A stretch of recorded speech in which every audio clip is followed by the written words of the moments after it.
Can you hear me? Yes. Thank you so much. I'm so delighted to be here. I want to thank Shindy, who's been a long-time collaborator and was a fabulous postdoc at our university a number of years ago. And she's done so much wonderful work here. I'm very pleased to hear that she will receive your Outstanding Research Award today, which is fabulous. I also want to thank the typhoon, because otherwise I wouldn't be at this location and seeing this beautiful university. So that's very exciting. I'm very happy to be here. And I want to thank all the organizers of this conference for the wonderful planning and coordination and responding to many interesting aspects of the weather, including trees falling down. So I'm impressed by the flexibility of the leadership, and I look forward to hearing your input as I talk to you today. I'm going to talk about artificial intelligence and pedagogy. I want to, first of all, thank my collaborators on this project, who include science teachers and curriculum designers and computer scientists and learning scientists and discipline experts. We all work together, so the things that I'm going to talk about really reflect a joint effort to understand how students learn science. And so I want to start by having us think a little bit about AI in education. The Wall Street Journal recently said that they have an article about how education needs to evolve with artificial intelligence. So it's an interesting turn on the events that they're suggesting that it's our responsibility to respond to AI rather than having it be a joint transaction. I'm sort of curious as to how you would respond to that. There's many articles as well that have come out saying what AI can and cannot do. And of course, this is a very quickly moving target. I'm going to talk with you a little bit about some of the things that we've discovered over the past 15 to 20 years using AI. And of course, there's recent advances in AI that will be changing the way people use AI in the very near future. But I wanted to start by asking, first of all, oops, where did I slide go? Sorry. Have you used AI? How many people in this room have used AI for something? Almost all. That's great. What are some of your examples? Give me some examples, especially in education. What are some things that you've used AI for? For lesson design. Lesson planning? Yeah, lesson design. Yeah, lesson design, right. And do you like it, or do you have to fix it a lot after you get it? Yeah, it's an ongoing process. Yeah, it's an ongoing process, yeah. I asked the teachers in our group when they were using lesson planning, and one of them said, my school requires me to file lesson plans for the whole year. So I just ask AI to do it and hope nobody will ever use it. Because really, who knows what they even said. What are some other uses that people have for AI? Do you use it for translation? Translation? Yeah. Is it pretty good, right? What, or do you use Google? Or do you think Google and AI are pretty much the same thing in the translation area? No, for editing. For editing, yeah. I think that's another good use. So some aspects of AI are really becoming pretty common in our educational.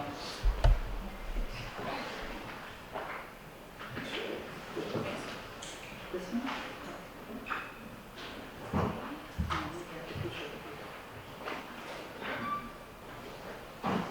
There we go.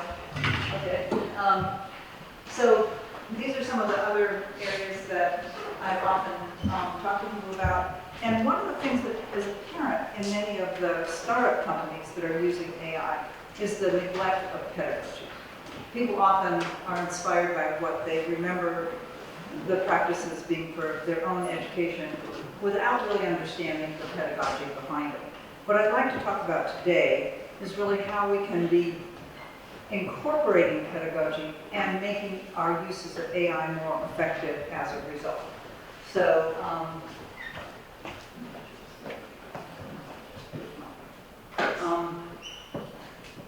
so in my work, I have used AI for, as I said, over 20 years. So when I started, we were basically using machine learning. And that meant that we actually human-scored answers and use the machine to then apply the scores to other student work. So we were looking at students' written explanations of science inquiry questions, and we would score 1,000 responses, and then we would send our scores to ETS, who are collaborators of ours, to actually create a tool that would then, whenever students wrote an answer to that same question, would generate a score.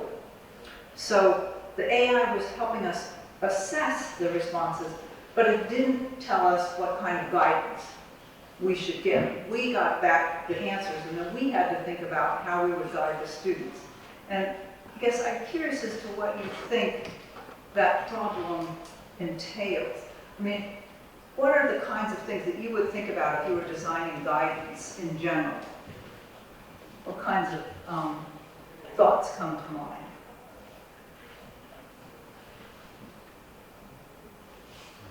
Would you want to tell students the right answer? No.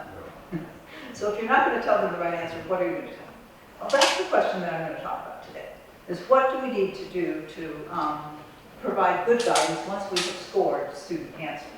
More recently, we've been able to take advances in AI to detect the actual ideas in a student's response. And I'm going to show you how that works in just a minute. And then in the future, we're exploring generative AI. And I'll talk about each of these three aspects of AI in this talk. So the way our guidance has been constructed is based on our knowledge integration pedagogy. So our goal is to help students integrate their ideas. And we started this work by discovering that students come to science class with a whole bunch of ideas about any topic that you come up with. And one of the questions that we asked at the beginning is, what is the difference between heat and temperature? And then we asked students to give an example. And I'd like you to think back for a minute as to what you might answer or might have answered when you were 12 years old. What is the difference between heat and temperature? And what's an example of the difference between heat and temperature? And I'd like to take just 1 minute and talk to someone sitting next to you and talk about what you might have said when you were 12, or what students you've seen recently said about the difference between heat and temperature. So, and what examples you might draw on. So think about the context in which heat and temperature come up in your life and how you might answer that question. I'm just going to give you a minute, and I'm going to come around and listen, but you're free to speak in Chinese. I won't understand that. A number of people mentioned that heat and temperature are kind of similar. That, you know, sometimes they're even the same in kind of sentences that people mention. I don't know, in Chinese, would you say turn up the heat and turn up the temperature? Would both of those be statements? Heat. Turn on the heater. Just turn on the heat. Yeah. Okay. Turn on the heater. Yeah. Okay. Would you say turn on the temperature or turn on the temperature? No. So in America, you would, and so kids would say to me, "Oh, turn up the heat, turn up the temperature now." The heat and temperature are the same.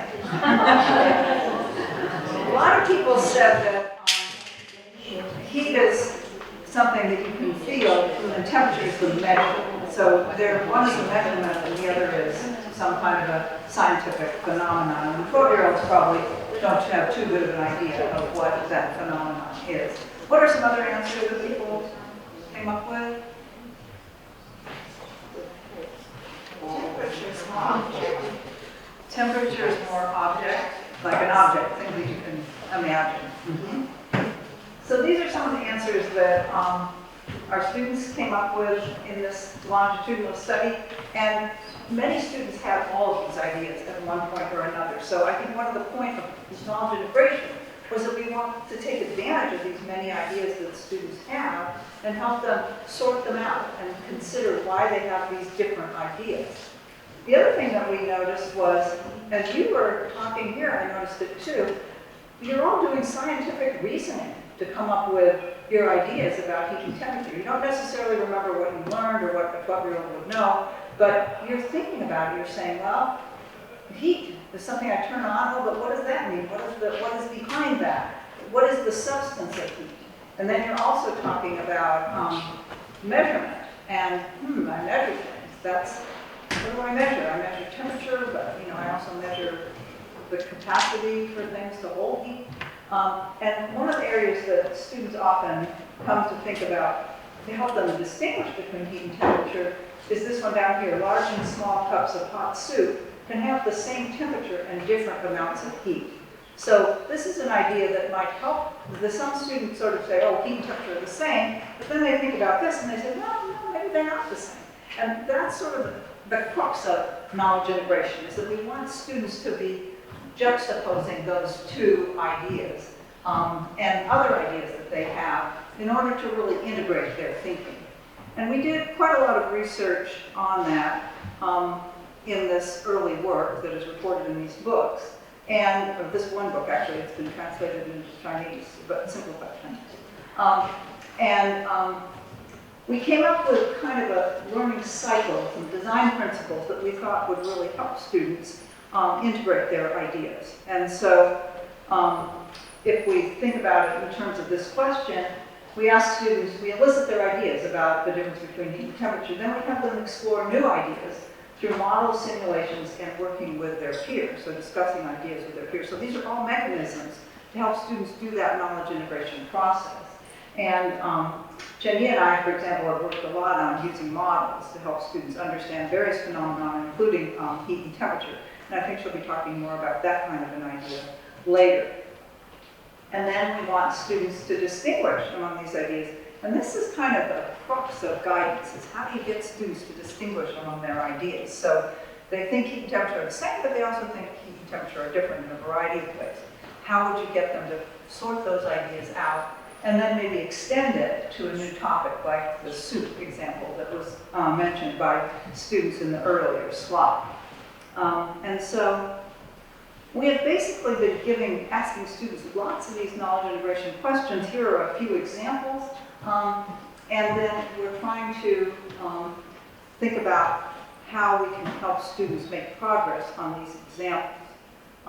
And so one thing that we do is we score these examples, these using our knowledge integration rubric, which rewards students for linking ideas and evidence. So the rubric starts with students who have scientifically non-normative or vague ideas, and then moves up to where they might be able to make an argument with linking two ideas and evidence. And so that's what we're wanting to accomplish, and the AI tools that I mentioned allowed us to code student explanations, such as the ones, to code these kind of answers using that rubric. So now we have the scores, which is good.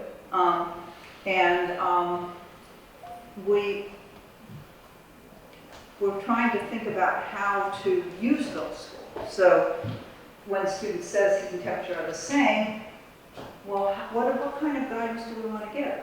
So I think we've already decided it's not wrong to say heat and temperature are the same, because there's ways that you could use the terms interchangeably. But how do we help students take that idea and build on it?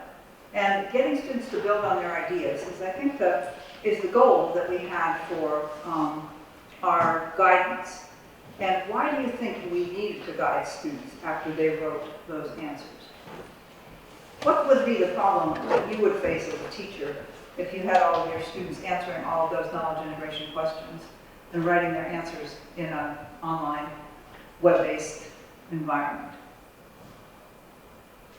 What would come up for you if you had all that writing to grade? Would you be able to? Or is it too much work? It takes a lot of time. Yeah, and our teachers really tried hard to grade student work, and they came up with a lot of clever techniques, like creating stock guidance and then assigning it to groups of students so that they didn't have to read every answer in depth. But fundamentally,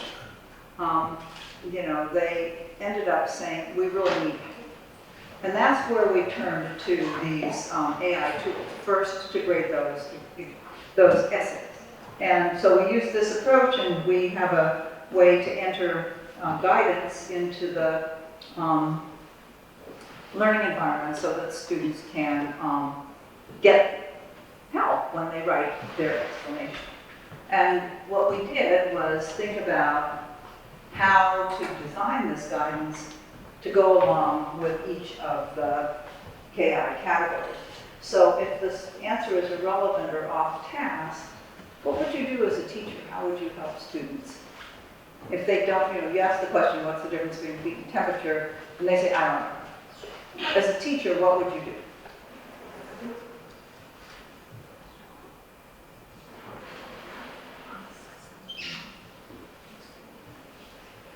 Would you tell them the right answer? No.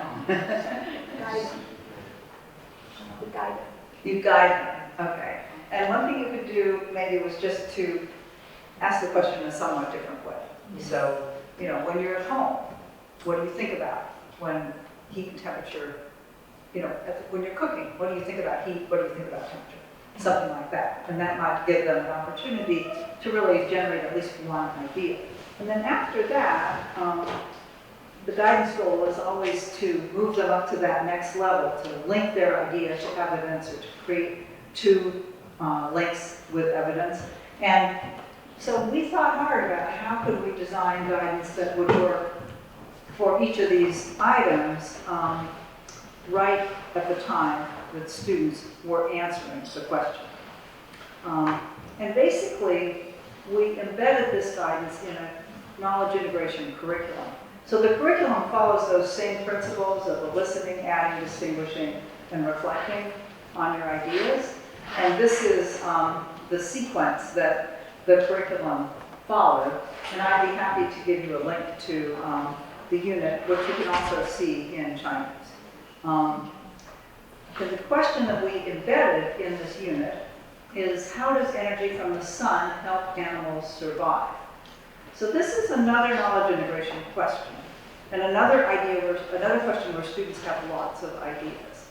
So I'd like you to think a little bit about, what do you think students would say when they're asked this question? How does energy from the sun help animals survive? What's the first thought that you think students might have? How does energy from the sun help animals survive? To keep them warm. Keeping them warm, and that's what most of the students say. Absolutely. What else could they say? Photosynthesis, yes. And so the photosynthesis applies to the animals? No. The plants. Yeah. So the photosynthesis would make the plants grow. The animal could eat it. Yeah, exactly. So you're right away, we have two ideas that most students have, and so we might want them to distinguish those two ideas in order to build a deeper understanding of the question. And so what we do is get those answers. And here, let's look at some of the answers that we got. Some of them are really kind of amusing. So some students say, so the plants eat the sun. The sunlight. The animals eat the plants. Yes. I mean, really, when you think about it, it's an interesting concept. A lot of students talk about vitamins for some reason. I think because vitamin D is sunlight. You're often told, you're supposed to go out in the sun for vitamin D. So the students say they're able to absorb the vitamins sent from the sun through their skin and therefore turn that into energy. So there's a lot of interesting ideas there. And sorting them out would be a great process for students. It keeps them warm and gives them vitamin D. Animals eat prey, and those prey have energy in them. So this is a different mechanism, because they didn't say how the prey benefited from the sun. And then some students say animals eat the plants that use the sun's energy to live. So these are the kind of answers that students give, and designing this guidance so that they can benefit from it is challenging. So here's an example. This student says they get and use energy by eating plants. And then we design guidance because they have a level 3 response. We want to give them guidance to go to level 4. And so we say, Joe, add details to your explanation how does the energy get from the plant to the animal? Check out the model and then revise your answer. So they play with a photosynthesis model, and this is translated into Chinese. I have no idea what it says, so if it's completely wrong or confusing. No, I think it's translated by Google Translate, I guess, so it's probably semi-right. And here's a second question that students respond to. And then here are some answers that they gave to a different question from the first one that were translated into Chinese by Wei-Ying Li, who's a graduate student in our group. And this is a question about the model, not about the animals. And it says, the chloroplast is taking energy from the sun, or the chloroplast uses energy from the sun to break up water and CO2 and it makes glucose. So the model is actually helping the students understand photosynthesis. I like this one. First, the sunlight hits the chloroplast. Then the chloroplasts suck up the sun's energy and use the sun's energy in CO2 and water. Finally, glucose is made using all these three things used for making glucose. It's a little bit repetitive, but so this is what students write when they're studying this unit. So they're really grappling with the ideas that they have. And I guess maybe I'll ask you to make a prediction. So the guidance, like the one that we gave to Joe here, how do you think that would do? I'm asking you to make a prediction. Would that be better than just generic guidance like, well, some teachers give generic guidance like, good thinking, try harder, or something like that. So we compared our guidance, this kind of guidance, to generic guidance. And then we also compared it to the guidance that teachers write for their students when they have time to write guidance for each of their students' responses. So I want you to make a prediction. How many people think that this guidance that we write, which isn't always going to be as good as this, would be better than the generic guidance, general guidance? I've seen most people not sure. So do you think that the KI guidance generated by researchers for the score would be better than just the generic guidance that teachers might write if they don't have a lot of time? How many think that the adaptive guidance is good? Most of you. And then what about comparing teachers' guidance to the adaptive guidance that we write? So one possibility is that the teacher's guidance is better. How many people think the teacher's guidance would be more effective?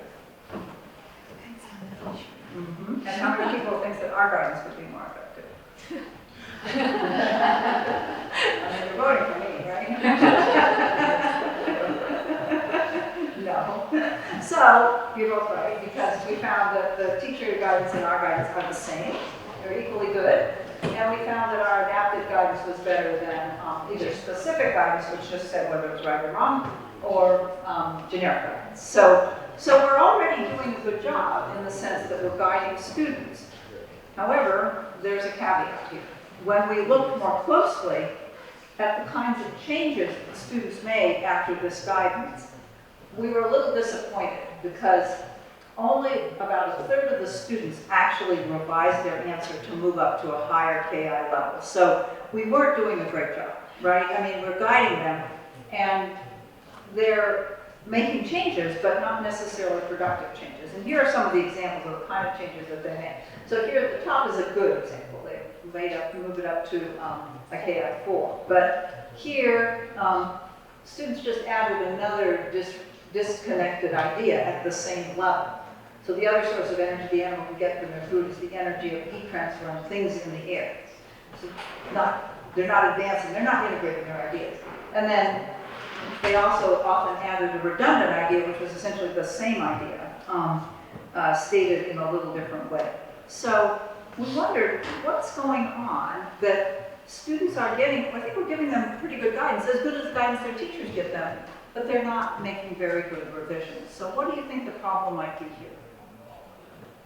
Why don't they make better revisions? We weren't really sure either. One of the ideas that we came up with is that maybe they don't really know what it means to revise. How many of you have asked students to revise and discovered that they, put a comma somewhere or changed the spelling of a word or substituted a character? That might be what they do. Do they do? So what we found that maybe students don't revise very often. And so how could we help them think about revision? So what we did was we built this annotator. And here we're having students think about how do you revise. And this is a question about the formation of a mountain range. We saw it earlier, you probably don't remember. But so the students are explaining why a mountain range arose in a particular location with plate movement illustrated. And we gave them these little explanations that they could place wherever they wanted. And so this one says, think about plate density. Check out the graph in step 2.5. And the students realized that they should put that hint under this statement, the mountain range was formed because two plates on top of the earth crust moved against each other. So this is an illustration of how to revise. So you've said a very general thing about the plates move, and the guidance would be, well, think about the density. Why would the move? How would those plates move? And so we had all the students either get the guidance that I showed you before, the adaptive guidance, or the adaptive guidance plus this annotated guidance. You either got 2 rounds of the adaptive or this and that. And so what is your prediction about how the model of revision would help? Do you think the model of revision would help all the students? Or do you think it would only help some of the students? People are saying some. Which ones do you think it would help the most? Would it be the students that got the 4s and 5s or the students that got the 1s and 2s? No, the students that had already kind of a good explanation and needed to improve it, or the ones who are still grappling with trying to put their ideas together? The 1 and 2? Okay. That is what we found. It's not a really strong effect, but it's significant. So the more straight lines are the students who got the combination of our adaptive guidance plus the annotator. And these are all students who started with a 3, a 1, 2, or 3. The students who started with a 4 or 5, they really didn't benefit from the guidance because they already were pretty sophisticated and they understood the nature of revision. So now we have a couple of principles that we can think about that we are benefiting from guiding students' explanation scores, and we're benefiting students from illustrating the process of revision. But of course, we still have the problem that not that many students are revising. And at the same time, AI has advanced. So now we can detect student ideas, not just the general links in their explanation.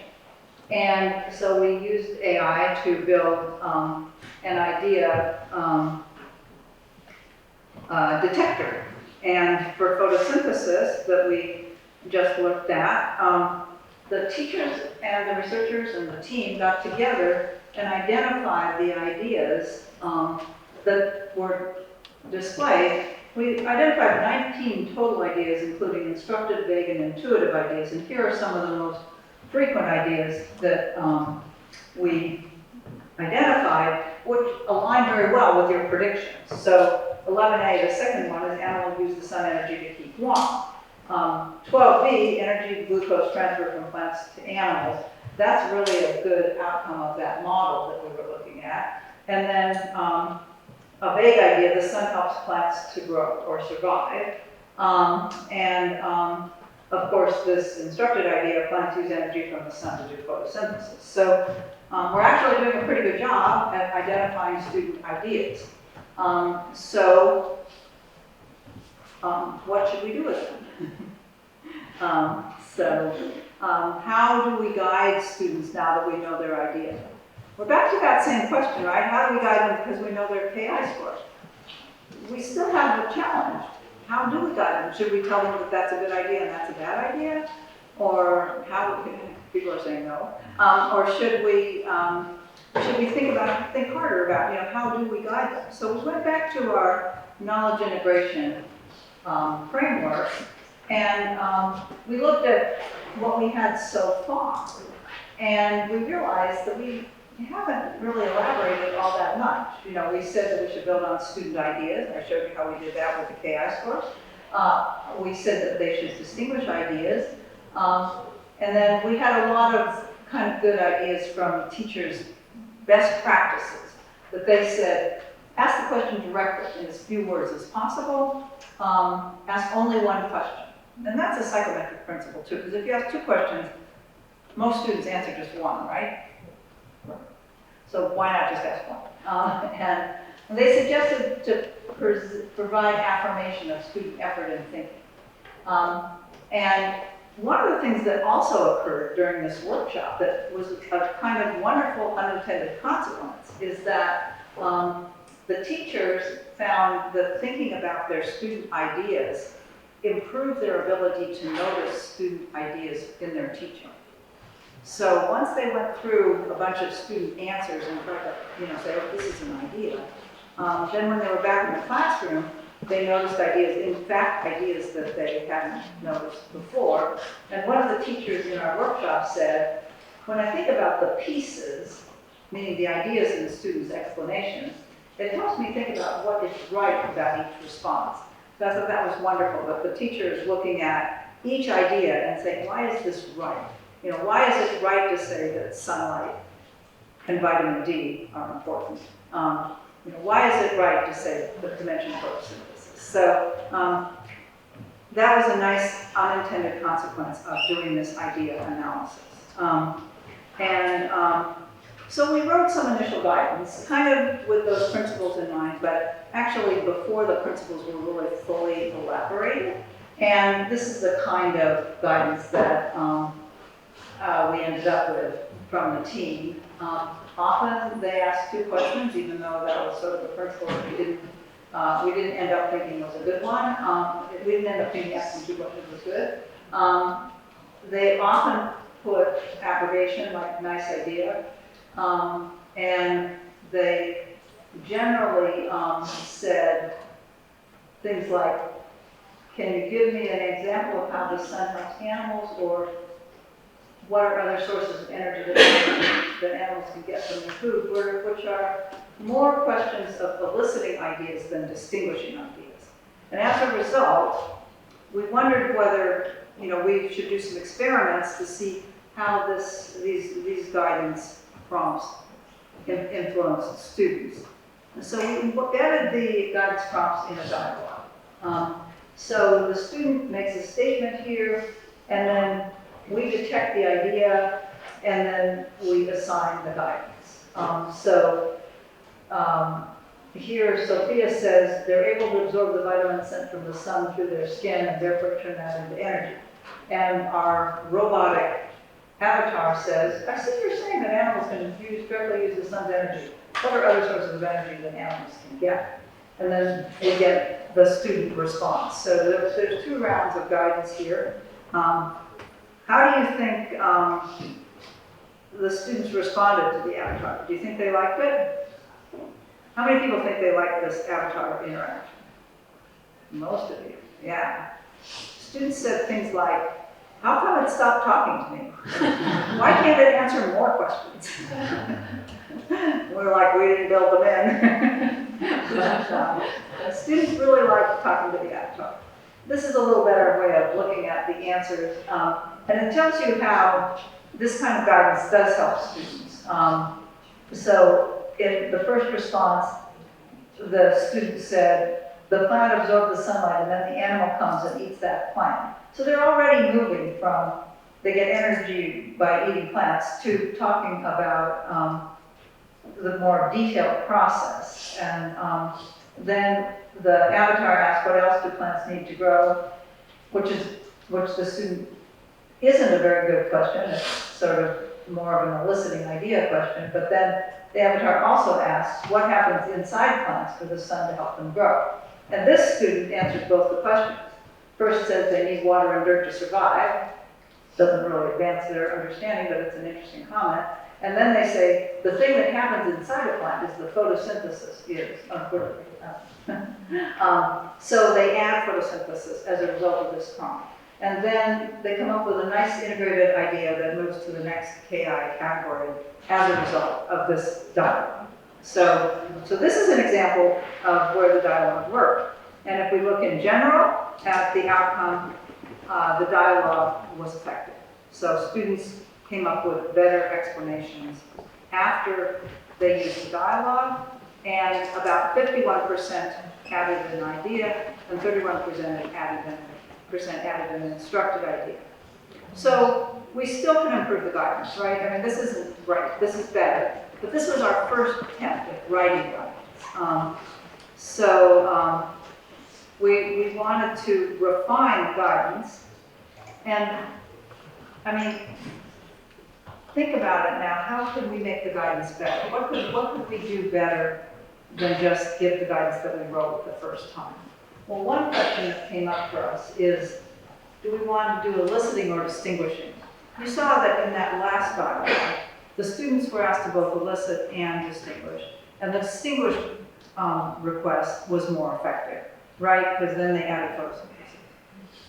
So here's another example of eliciting guidance that really doesn't advance the student. They add more ideas, they tack an idea on, similar to what we saw with the KI guidance. But when we give them distinguishing guidance, then they're more likely to, so this student says, because the sun keeps them warm and gives them vitamins, and then how do you think the sun helps animals get energy? It's really a restatement of the question, but it's asking them to distinguish among those two ideas. And the student says, I think the food collects the energy from the sun, and then the animals eat the food. So it's a good example of a revision based on the distinguishing prompt. So so this is one example. How many people think that we can detect in looking at all of our data the advantage of distinguishing?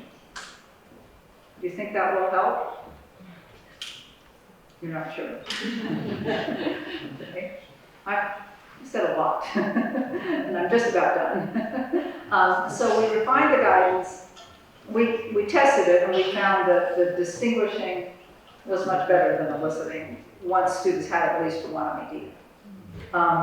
So we've done a number of experiments after this to try to refine the guidance. I'm just going to quickly, I'm just about done, but I just want to show you a few other ways that we thought about improving the guidance, and then I'm going to show you the revised guidance principles. So another thing that we wanted to do was to decide if you have two or more ideas, which ideas should you build on? I don't have to go into this example, but what we found is that if you build on the least productive ideas, you get less success than if you build on the already most productive idea, which isn't really surprising because you're asking students to build on their best thought. And then we went on to think about other ways that we could improve the design guidelines. And we recently published a paper summarizing our work on guiding vague versus uninstructed ideas. And interestingly, this is a siblings dialogue. We identified many instructed ideas. We also identified some really interesting vague ideas, like everyone is unique and different. And we found that when we guided those, guiding vague ideas turned out to be very valuable. So this was a conjecture our teachers had, but I guess I wasn't immediately convinced that it was better to guide vague ideas versus instructed ideas. But we did find in this study, and you can read it, that the vague ideas were, guiding vague ideas was valuable. So in summary, what we found is that we have some updated knowledge integration guidelines. So we started with building on students' ideas, use adaptive rather than generic guidance, which we proved that at the very beginning. And elicit ideas only if the student doesn't express an idea is one of the ideas that emerged from the most recent study. And then guide on the most rather than least promising ideas, that also emerged from this study. And then we have emerging evidence for encouraging linking of vague ideas, and this I didn't talk about, but use the language and words from the student's response rather than introducing a new word. What do you think happens if you introduce a new word? Like if you introduce photosynthesis when the student didn't use that word? Well, they'll just put it in, right? They want to. Oh, photosynthesis, I should put that in my answer. So that kind of guidance is really not effective. And then we started with our early work showing that distinguishing was rather than eliciting, but we refined it in this most recent work because it's basically not so valuable if they don't have any ideas. If they say, I don't know, asking them to distinguish isn't very helpful, but after they do have an idea, even if it's not a productive idea, distinguishing is valuable. We also found that if you ask how, what, rather than what in the guidance, that was more effective, and some more things about the kind of things to guide. And then the make guidance accessible principles were widely supported in our future work. So in summary, I've shown you ways that we can use AI, machine learning AI, where we work hard to code the student ideas and answers, and then the machine assigns guidance, but assigns scores, but we have to write the guidance. Obviously, one interesting question is what will happen with generative AI? How can generative AI help? And many things people have suggested that maybe ChatGPT could do idea detection. That's kind of a problem because we aren't allowed for students to use generative AI where their answers will be gobbled up. So that's just an emerging opportunity that we're exploring. We have tried using generative AI to do knowledge integration question design, like the question about siblings or heat and temperature. And we really did a lot of prompt engineering. We asked generative AI to design like 20 questions, and only about 20% of them were judged by our team as useful. So it's got a ways to go, but it's moving. And then guidance design, that was an interesting thing. So you saw how we were grappling with guidance design. We gave the principles to ChatGPT and asked it to generate guidance. To this question, the student said animals eat the plants that use the sun's energy to live, and our guidance, when we revised it following the principles, was good thinking, how does the animal get the energy from the plant? And these are the kind of suggestions that ChatGPT gave, and you can see that they're regularly violating that rule of introducing a new vocabulary. I mean, ChatGPT can't help but give you the right answer. It's just so easy. And so they, the first one, they include adding, not distinguishing. And the second one, they added photosynthesis. And the third one, they added photosynthesis as well. So we weren't able to get ChatGPT to do a great job, but it's promising, and I'm sure that it will get better. It's getting better over time. So we have some interesting questions to explore with ChatGPT and other generative AI. We're not going to use ChatGPT because it violates our students' privacy, but we are working on different generative AI options that don't gobble up students' responses. Another conclusion that we have is sort of how has our AI research clarified our knowledge integration pedagogy? So as you can see, we're getting a deeper understanding of the ideas students bring to science class, which is suggesting ways to, for example, raise up low-frequency ideas that might be missed and neglected, and to build teacher noticing. We're also clearly benefiting from using these idea detection mechanisms to improve our guidance. And so, as you saw, we have better guidance now as a result of our work and of the AI idea detection and scoring of AI responses. So overall, our AI pedagogy is improved by this work, which means that it will help us with designing instruction, designing KI assessment, designing professional development, and supporting customization of instruction, which most people are doing now because our WISE materials are customizable. For example, fairly recent study, we were able to show that if you support knowledge integration during professional development, the professional development will be more effective. So, thank you very much. Very exciting to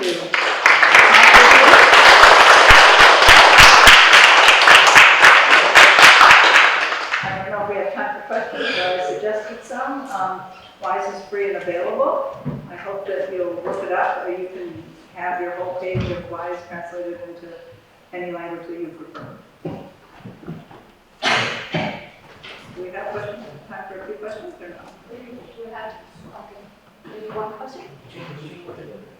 Thank you, Professor Lin. Thank you for your wonderful talk and show us how to use AI to help students to learn for certain science concept. And I keep wondering that, although you show us that the effect of using the guidance and the effect of students working with teachers are about the same. So can you give us some suggestion of your thoughts about how teachers can work with the guidance to help students to learn? That's a really good question. So how can the teachers augment the guidance that we're giving? And we hope that we're already modeling that process with the guidance that we're giving, and that they will then walk around the classroom and see how students are responding, because every student is typing their answers into the web-based environment, and they will ask their students to distinguish, or ask them to come up with another example if they think that they need to generate an example, or direct them back to a model in the unit. So we're hoping that the guidance principles that we're building for the machine learning will also translate into guidance principles that a teacher can use straightforward. And that's a really good question. And the teachers are telling us that too, because I mean, they're really enjoying the workshops where they're looking in more depth at their students' work, and they're saying, oh, if I'd seen that, I would have told them this, you know? And then could we build that back into the guidance? Could we make our idea guidance better as a result of that? So I think it's really a feedback loop. The teacher is learning from their students, and then the students are learning from their teachers. But yeah, it's a really good question, and it's really one of our goals is that we build not only the AI, but teacher sophistication and guiding our students. Because right now we focus much about using AI to help students to learn, but as a teacher, I believe that in the informal or formal learning setting, the teacher, the role or the instructor role should be still there. And that is also, I think, benefit much more with the AI help to help students to learn and also help teachers to instruct. So if that would be a possible future that we can help teachers on their teaching or instruction setting, to benefit both of us a lot. Yeah, so the question there is saying, can we help teachers become better guides as a result of this work?